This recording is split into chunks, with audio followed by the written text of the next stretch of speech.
ତମକୁ ଦେଖିଲା ପରେ ଲାଗିଲା ଏମିତି ଆଗରୁ କୋଉଠି ଦେଖା ହେଇଥିଲା ଯେମିତି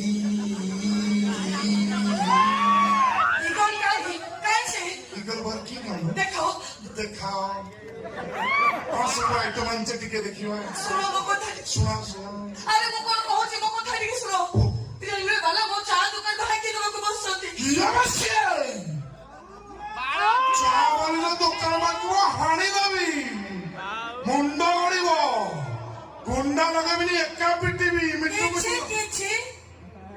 କିଛି କରିପାରିବ ତମେ ଇଗଲ ଚାଇଲେ ରହିଛ ଡାକି ଦେ ତାକୁ ମୁଁ ପାରିବିନି ନା ତମେ ପାରିବନି ବାଳ ଅଛି ସେଠୁ ବାପୁଡି ଖାଇବ ବସିଲେ କଣ ଆରେ ଇଗଲ କୁ ଭାଇ ଭାଇ ଆରେ ଟିକେ ଡାକି ଦିଅ ଇଗଲ